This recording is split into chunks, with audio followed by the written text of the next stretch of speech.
표 준비. 할렐루야. 우리는 열방으로 간다.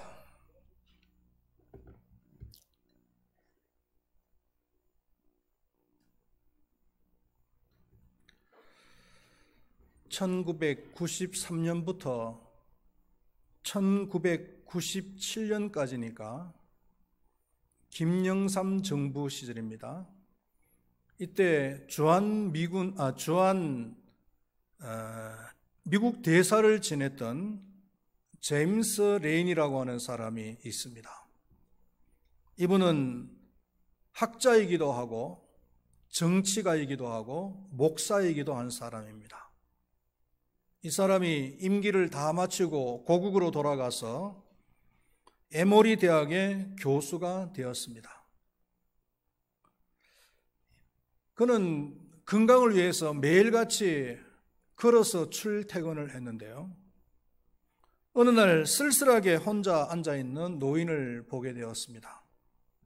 그래서 레이니 교수는 노인에게 다가가서 말벗이 되어주기도 하고 또 그 후로 시간이 날 때마다 잔디를 깎아주기도 하고 커피를 나눠 마시면서 얘기를 나누어 주기도 했습니다. 2년 정도가 지난 어느 날 노인이 보이지를 않는 것입니다. 노인의 집을 방문을 해보니까 노인이 전날 돌아가셨다는 것입니다. 그래서 곧 장례식장을 찾아서 조문을 했는데 깜짝 놀란 것은 자신과 2년 동안 교제를 나눈 사람이 그 유명한 코카콜라 회사의 회장이었습니다. 그때 한 유족이 다가와서 회장님께서 당신에게 남긴 뉴스가 있습니다 라고 봉투를 전달해 주었습니다. 뉴스의 내용은 이랬습니다. 2년여를 내 집 앞을 지나면서 나의 발벗이 되어주고 우리 집들의 잔디도 깎아주며 커피도 함께 마셨던 나의 친구 레인이 정말 고마웠어요. 나는 당신에게 25억 달러와 코카콜라 주식 5%를 유산으로 남깁니다. 25억 달러라면은 우리 돈으로 환산을 하면은 약 2조 7천억 정도가 됩니다. 엄청난 돈이죠. 레이니 교수가 놀라지 않을 수 없었던 것은 뭐냐면은 첫 번째로 전 세계적인 부자가 그렇게 검소하게 살았다는 것. 그리고 두 번째로는 자신이 코카콜라 기업의 회장이었음에도 불구하고 자신의 신분을 숨기며 지냈다는 것. 그리고 세 번째로는 아무 연고도 없는 사람에게 잠시 동안의 친절 때문에 그에게 유산을 남겨주었다는 것. 이 레이니 교수를 놀라게 한 일들입니다. 그런데 이 레이니 교수가 또 한 번 우리를 놀라게 하는데요. 그건 뭐냐면은 자신이 받은 그 엄청난 유산을 자신이 다니고 있는 에모리 대학의 발전기금으로 전액 다 내어놓았다는 겁니다. 참 멋있는 사람들의 얘기죠. 우리나라에서 제일 부자가 누구겠습니까? 부자 하면은 삼성그룹이나 현대그룹에 관련된 사람을 생각할 텐데, 그러나 현재 우리나라에서 제일 부자는 카카오 회사의 의장인 김범수라고 하는 사람입니다. 이 사람의 재산이 약 15조 원 정도가 된다고 합니다.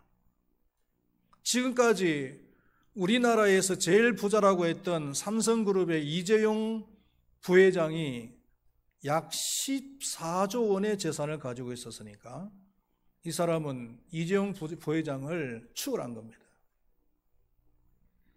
이분은 아주 가난한 가정에서 자란 흙수저 출신입니다.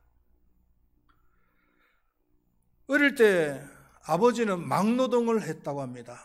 그래서 너무나 가난해서 단칸방에서 8명의 식구가 살았다고 합니다. 그리고 5형제 중에 유일하게 대학을 가게 되었는데 그것도 학비가 없어서 과외를 하면서 겨우 대학을 졸업을 했다고 합니다. 대학을 졸업하고 삼성그룹에 취직을 했는데 곧 회사를 그만두고 한 게임 회사를 차렸고, 그리고 이어서 메신저, 금융, 그리고 차량 호출 등으로 사업을 확장을 해 나갔습니다. 지금은 계열 회사가 118개나 된 대기업이 되었습니다. 주목할 것은 이분이 지난 2월 달에 자신의 재산 절반을 다시 사회에다가 기부를 하겠다. 얼마 정도 되는 겁니까? 한 7억이 넘는 거죠. 7조가 넘는 겁니다. 그 많은 돈을 갖다가 사회에다가 다시 기부를 하겠다고 약속을 하고 지금 열심히 실천을 하고 있다는 거예요.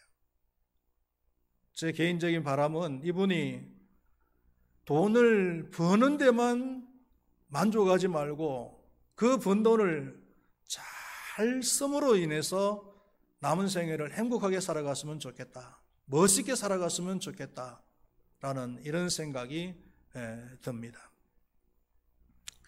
오늘 봉독한 본문 말씀을 보면은 어떤 한 사람이 예수님께 나왔다고 했습니다. 본문에서 이 사람에 대해서 소개를 하는데 20절에서는 청년이라고 했습니다. 젊은이라고 했고, 그리고 22절에서는 재물이 많은 사람이라고 했습니다. 부자라고 했습니다. 또 같은 사건을 기록하고 있는 누가복음 18장을 보면은 이 사람은 관리라고 했습니다. 관리라고 한다면은 아마 회당의 지도자이거나 아니면 사내들인 공의원일 가능성이 많습니다. 사내들인 공의원이라면은 그 당시 이스라엘 나라에서 70명으로 구성이 되어진 입법과 행정을 관장하는 부서입니다. 기관입니다. 우리나라의 국회보다도 더 권력이 센 그런 기관이라고 할 수가 있습니다. 이 사람은 젊음도 가졌고 재물도 가졌고 권력도 갖춘, 모든 것을 다 갖춘 사람이라고 할 수가 있겠지요. 그러니까 이 세 가지 중에서 한 가지만 가질 수 있다고 해도 얼마나 좋겠습니까? 여러분들은 이 세 가지 중에서 한 가지만 가지라고 한다면 뭘 원하시겠어요? 저는 젊음을 원할 것 같아요. 그런데 젊음을 가지면은 젊었을 때 문제가 뭐냐면 젊었을 때는 주로 돈이 없어. 그렇죠? 젊은 사람들은 젊은 패기는 있는데 돈이 없어요. 그게 문제예요. 일평생 동안 살아가면서 이 세 가지를 동시에 다 갖춘다는 것은 참 귀한 드문 일입니다. 그런데 이 사람은 이 세 가지를 동시에 다 갖추고 있었던 사람이에요. 그야말로 금수저입니다. 요즘 말로 말하면은 엄친아입니다. 엄친아가 무슨 뜻인 줄 알죠? 엄마가 자기 아들에게 자랑하는 친구 아들이에요. 얼굴이 아주 잘생겼어요. 그런데 학벌도 좋아요. 그거로 끝나는 것이 아니고 성격도 좋아요. 뭐 다 갖춘 엄친아. 모든 것을 다 갖춘 사람이지만 그래도 그 내면 속에 채울 수 없는 그 무엇이 있었던 거예요. 공허감입니다. 공허함. 이것은 모든 사람들에게 다 있는 것입니다. 그래서 파스칼이라고 하는 사람은 하나님이 인간을 만드실 때 하나님만이 채울 수 있는 공간을 만들어 놓으셨다라고 말을 했습니다. 사람이 채울 수 없는 공허감입니다.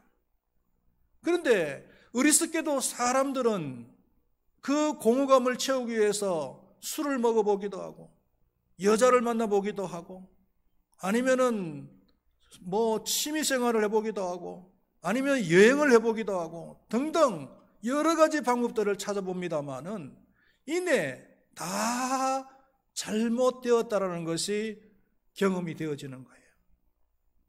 그나마 이 사람은요, 긍정적으로 생각할 수 있는 것은 그 공허함을 채우기 위해서 종교적으로 접근을 했다는 거예요. 그런데 문제는 뭐냐면은 이 사람은 영생에 대해서 오해를 했습니다. 영생을 얻기 위해서는 사람이 무슨 선한 일을 해야 된다라고 생각을 했다는 거예요.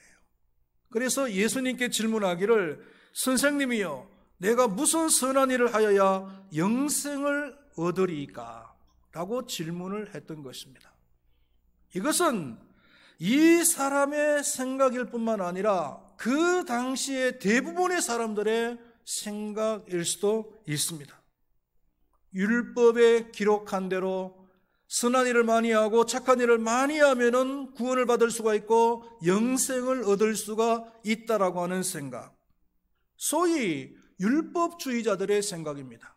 다른 말로 하면은 종교인들입니다. 안타까운 것은 뭐냐면은 오늘날에도 이런 생각을 가지고 있는 사람들이 많이 있다는 것입니다.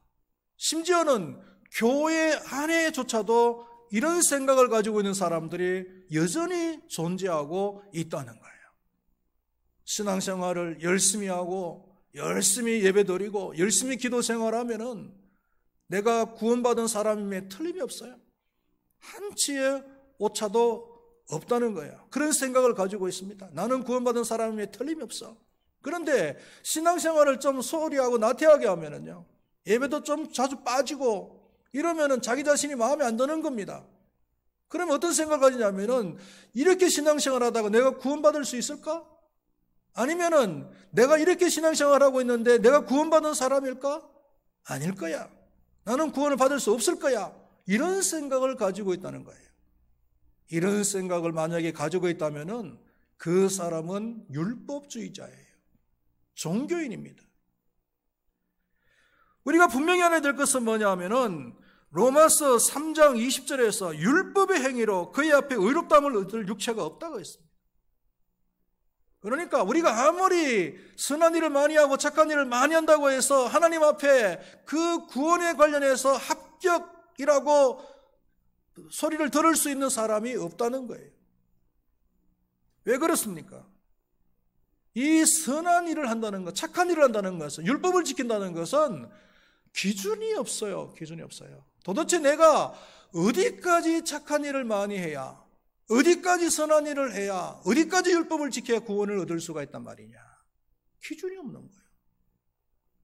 그래서 종교개혁자인 마틴 루터가 이것 때문에 갈등하다가 종교개혁을 시작한 거잖아요. 누구보다도 열심히 율법을 지켰어요. 누구보다도 열심히 고행도 많이 했어요. 한 분은 예수님께서 십자가를 지시고 올라가신 그 골고다 언덕길, 계단길을 갖다가 무릎으로 기어서 올라가면서 얼마나 고통스럽습니까? 그런데 생각이 들더라는 거예요. 도대체 내가 언제까지 이 돌계단을 기어서 올라가야 구원의 확신을 가질 수가 있겠는가? 그때 문득 하나님께서 그분에게 주시는 성경 말씀이 뭐냐면, 오직 의인은 믿음으로 말미암아 살리라 라고 하는 그 말씀을 주시는데, 그렇지, 구원은, 영생은 내가 선한 일을, 고행을 많이 해서 얻는 것이 아니라 하나님의 은혜로 믿음으로 말미암아 내가 구원을 받는 거구나 라고 깨닫고, 그때부터 종교개혁을 시작했던 것입니다.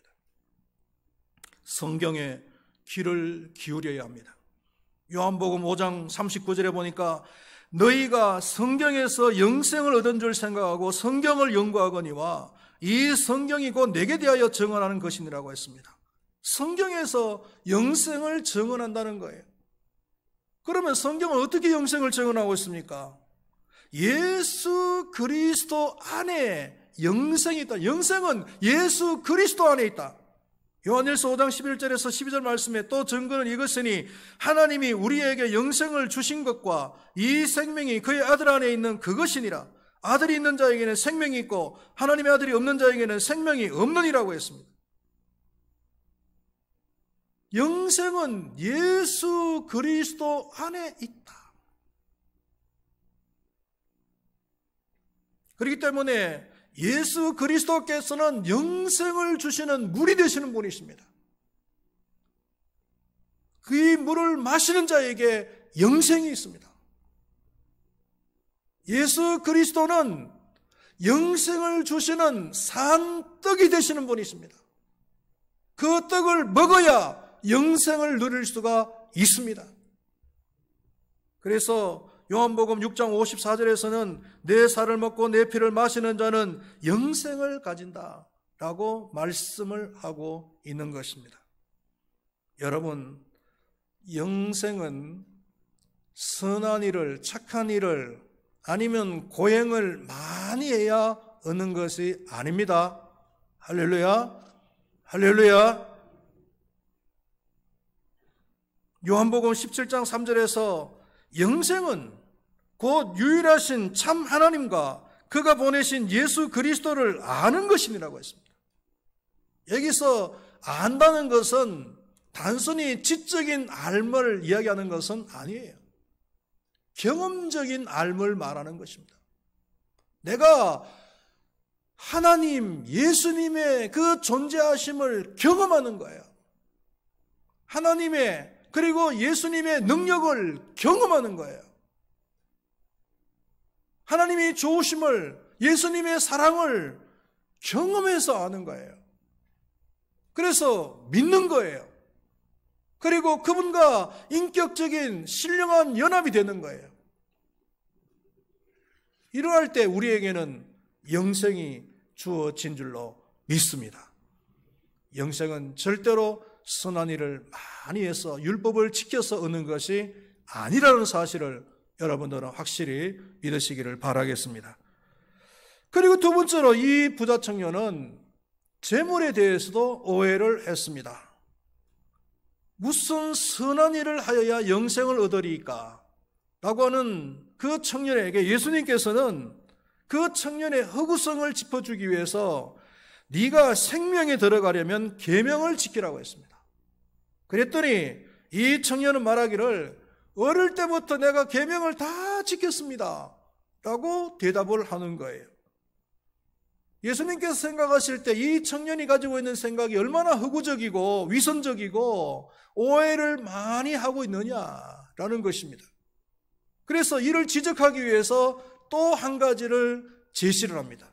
그게 뭐냐면은 네가 정말 온전하고자 한다면은 가서 네 소유를 팔아서 가난한 자들에게 주라.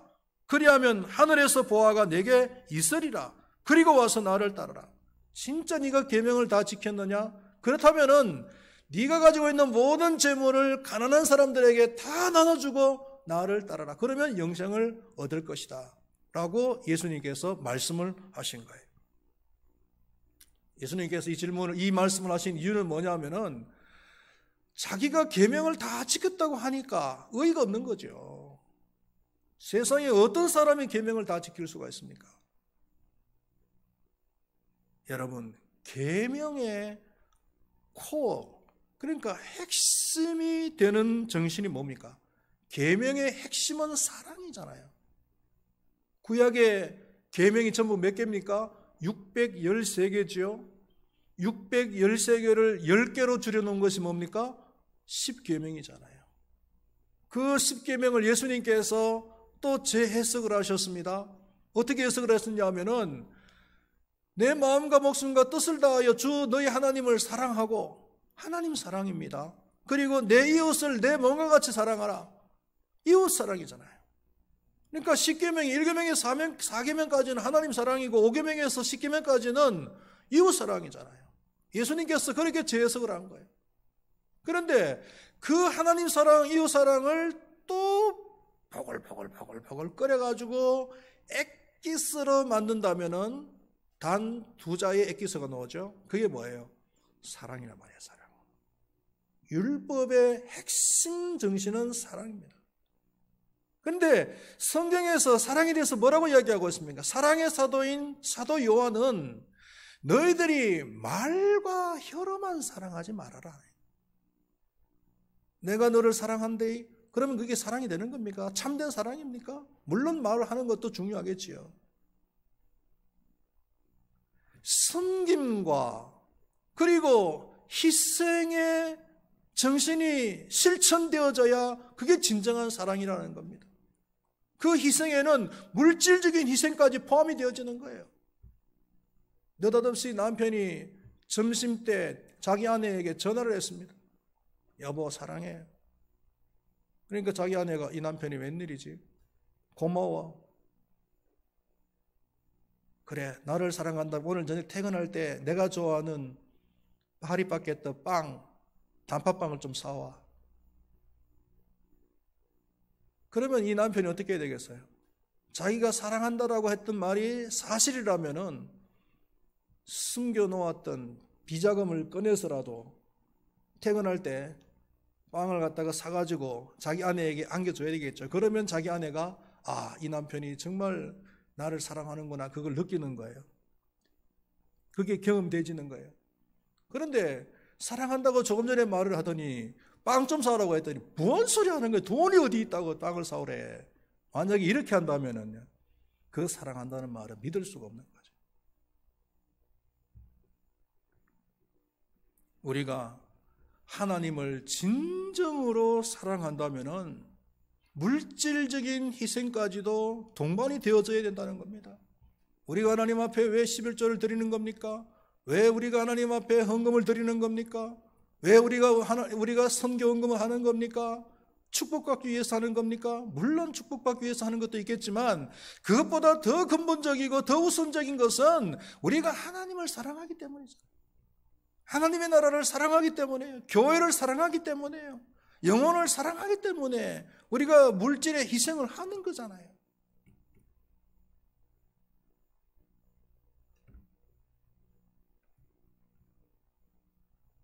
물질이 있는 곳에 마음이 있는 거예요.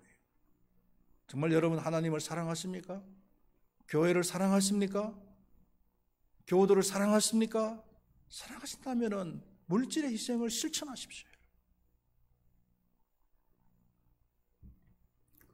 마지막으로 생각할 것은 근심하면서 돌아간 청년입니다. 예수님께서 네가 가진 재물들을 다 가난한 사람에게 나눠주고 나를 따르라. 그러면 영생을 얻을 것이다. 라는 말씀을 하셨을 때 이 청년의 반응이 어떻습니까?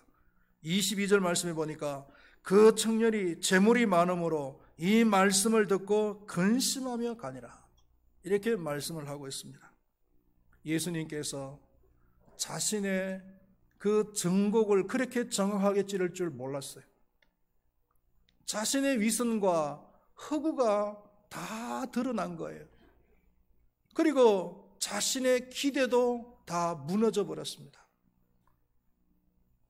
이 정도면 내가 성실하게 살아왔으면은 영생을 얻을 수 있지 않을까라고 생각하고 자신 있게 예수님께 나가서 예수님께 말씀을 들었는데 예수님이 자신의 찌르는 정곡의 말씀을 들어보니까 자기는 영생을 얻을 수가 없는 거예요. 그러니까 근심하면서 다시 돌아가 버렸다는 겁니다. 여러분, 신앙생활을 하다 보면은 근심할 일이 있을까요, 없을까요? 근심할 일이 있지요. 일단은 내 자신에게 실망이 되어가지고 근심스러울 때도 많습니다. 이왕 예수 믿는 거 한번 내가 열심히 잘 믿어봐야 되겠다. 그래서 신앙생활도 열심히 하고 예배생활도 열심히 하고 기도생활도 열심히 해야 되겠다라고 작정을 하고 신앙생활을 했는데 막상 해보니까 안 되는 거예요. 신앙생활이 그렇게 열심히 안 되는 겁니다. 예배생활도 그렇게 열심히 안 되는 거예요. 그러니까 실망스럽고 근심스러운 겁니다. 에이, 이렇게 신앙생활 하느니 차라리 신앙생활 하지 말자. 교회를 다니지 말자. 이렇게 하면 안 된다는 거예요. 여러분, 피투성이라도 살아있는 거하고 피투성인데 죽어버리면 끝나는 거잖아요. 그렇죠? 살아만 있으면 희망이 있는 거예요.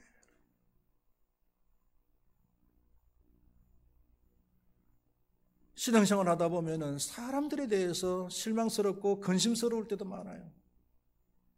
목사에 대해서 실망스러울 때도 있고, 교인들에 대해서도 실망스러울 때가 참 많습니다. 그러면 근심이 되는 거예요.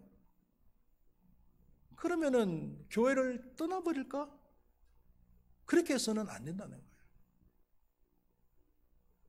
오래전에 우리 교회를 다니시는 분 아니시지만 다른 교회 다니시는 분인데 제가 개인적으로 알고 지내던 분이에요.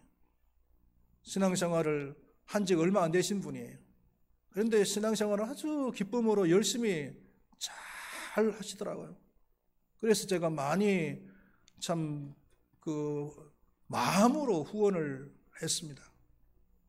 그런데 참 그렇게 아름답게 신앙생활 열심히 잘하더니 어느 날 저한테 전화가 왔습니다. 목사님, 좀 얘기 좀 할 수 있을까요? 그래서 오라고 했습니다. 저희 교회 와서 저하고 같이 상담을 하는데 교회를 다 나가고 싶지 않다는 거예요.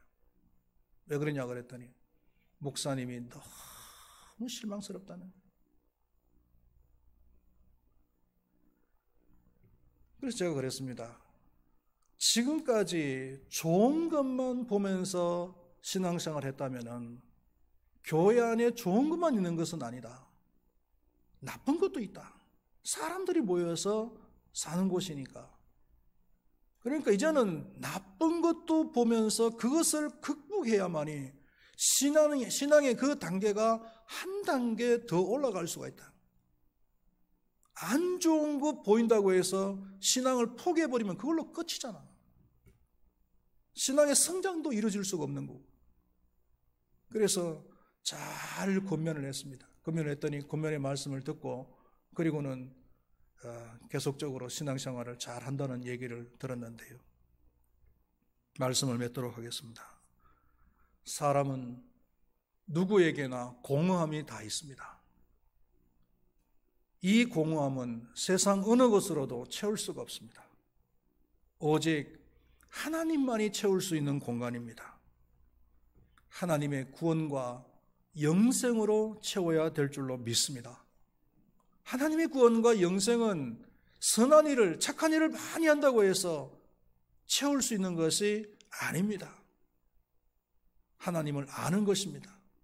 경험으로 하나님의 존재를 알고, 경험으로 하나님의 능력을 알고, 경험으로 하나님의 그 선하심과 좋으심을, 하나님의 그 사랑을 체험하는 거예요. 그렇게 아는 거예요. 그렇게 해서 믿는 거예요. 그리고 하나님과 인격적인 그런 신령한 교제를 나누는 삶이에요. 그렇게 할 때에 우리의 그 공허한 부분이 하나님의 구원과 영생으로 채워져서 우리는 진정한 그런 기쁨과 감사로 만족으로 살아갈 수 있는 그런 삶이 될 수가 있는 줄로 믿습니다.